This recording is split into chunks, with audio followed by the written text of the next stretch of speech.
Mm. What's up, good people? Mark Holmes here, and as always, I want to say thank you all for watching, commenting, subscribing, and being part of the Joe Boo Sports Report. Without you guys, as well as you ladies, you know that this literally does not work. Man, it's Saturday night, and I just got finished working over here at the Red Brick House. It's been a long day. Um, Ended up taking my in-laws' front porch apart and hauling it away to the dump and reframed it up tomorrow.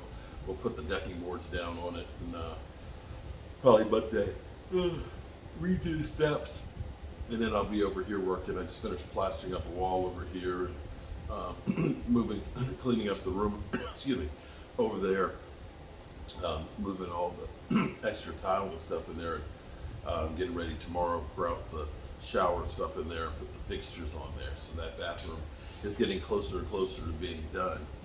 And just kind of cleaning up as I'm going along today. It's been, like I said, didn't have a whole lot of time here, so I was just doing kind of some piddly stuff. Of course, covering the Dallas Cowboys, having their practice today. And what's interesting is a couple of things. Zeke Elliott went to New England. And left. Supposedly, there's mutual interest between Zeke Elliott and New England about getting something done, which will be nice for for him to get a job and things. I don't know how I feel about him going to New England, but it's always weird when you see our great running backs play for somebody else. It's just something that's just not right about that. That's where you wish that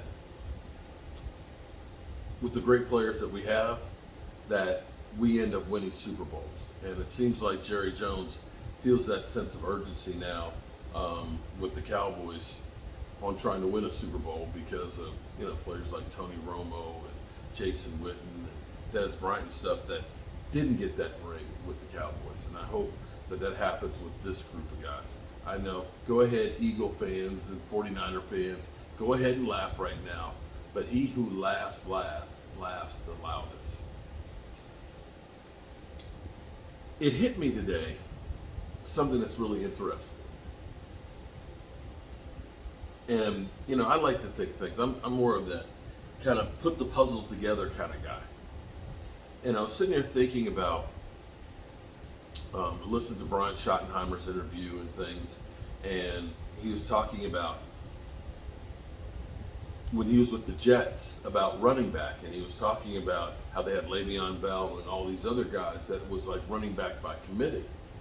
And I think I pointed out before about the Packers early on in Aaron Rodgers' career.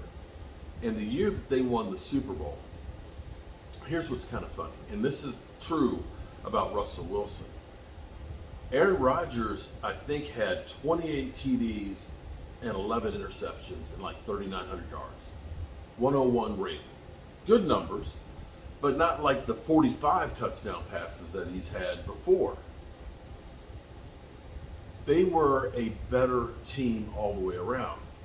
What they had was they had a it's getting stuck in my tongue.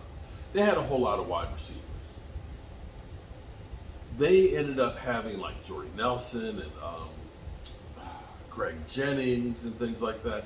They had, Donald Driver.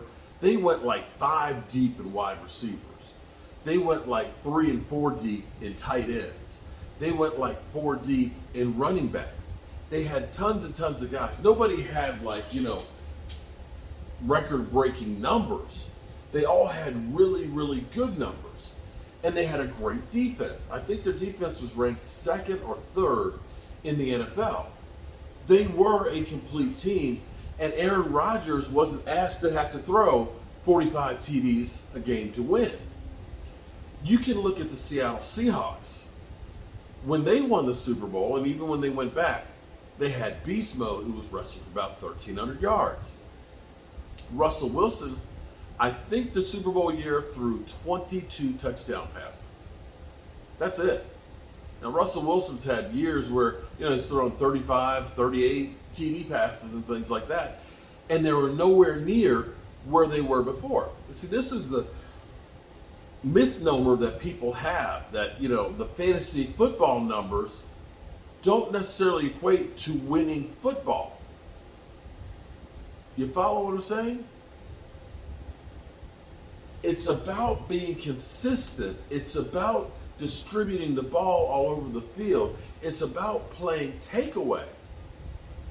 And if you look at how this Dallas Cowboys team is being constructed or reconstructed, you look at it and say, yeah, this is a defense that's comparable to what the Green Bay Packers had in that 2010 season that they won the Super Bowl. Aggressive, good, getting the football, getting takeaways. And you start to look at this offense and say, with CD, with Brandon Cooks, hopefully Michael Gallup steps up to where he was before. You look at this and you hear good things about Jalen Tolbert. Okay, a little bit sleepy. About Jalen Tolbert. You look at this and say you've got a big group of wide receivers. And running backs wise, you have different types of guys. As far I didn't put enough juice in there, did I? I'm running out of juice. But you have different kinds of gadget guys. Now people will say that they don't think Ronald Jones is going to make it on the roster, but I think Ronald Jones is going to make it on the roster because we need to have that bruising back, that fourth down back, that guy who's going to get the short yardage, and I think that that's the guy. Because you look at a Deuce Vaughn is more of a gadget guy. He's short, and we had some wingbacks at JMU that we used to call stumps because they were like 6'5", 6'6", little short guys, and you hated it because you couldn't see him behind the offensive line. And so you see him as a third down specialist.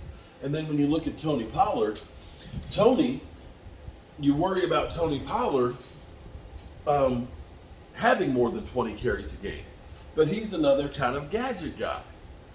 So you look at this and say, yeah, we need all these different running backs for different situations and different types of games.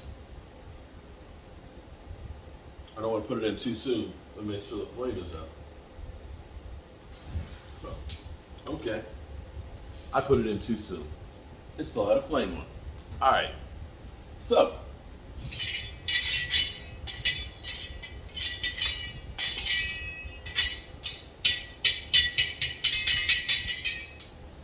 I'm going to get a little water and all that.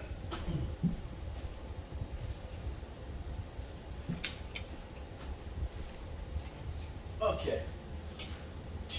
We won't try that one again. Make sure it's all the way out before you try and put it in there. Okay, so.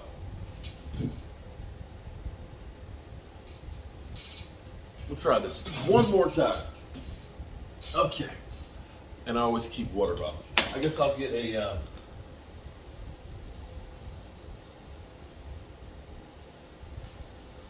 I'll get a fire extinguisher in here tomorrow too.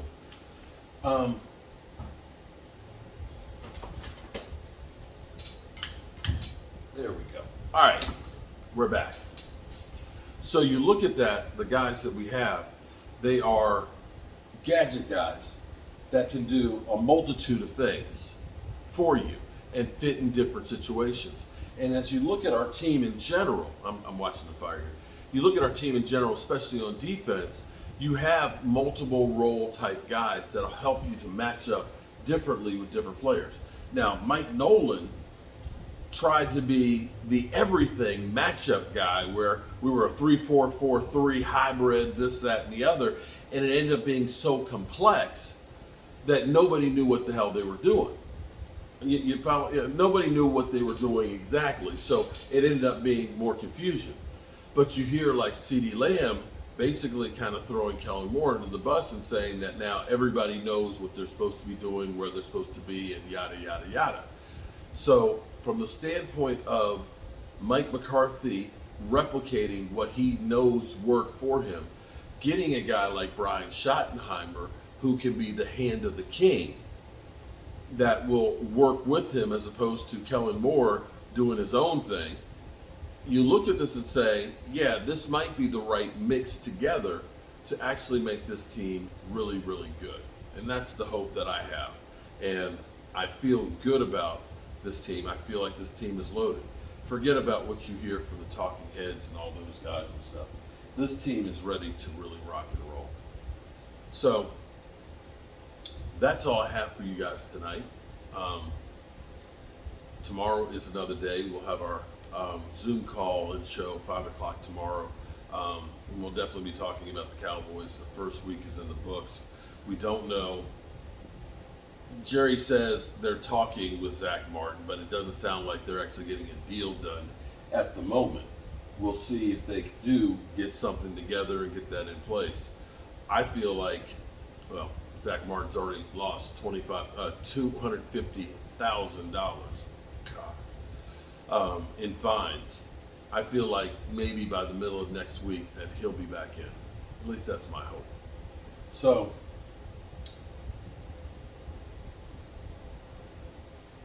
I'm keeping an eye on the flame here. It's a little bigger than usual. It's a little bigger than usual. I'll make sure it's out before I go. But remember, good people, life is short, life is precious, and make sure you let the people you know how much you care about them. Don't wait until after they're gone to go have to pay your respects. Pay your respects before they're gone, so you can have memories with that person. And remember, tell the people you love them. Because you might not get the chance again. And I love you guys. And keep your prayers for Angela Morrison, Stuart Morrison's mom. She's a little under the weather. Hopefully she can get out of the hospital soon and get back home. So keep her in your prayers. Love you too, Angela. All right, good people. It's time to turn out the lights. This party's over.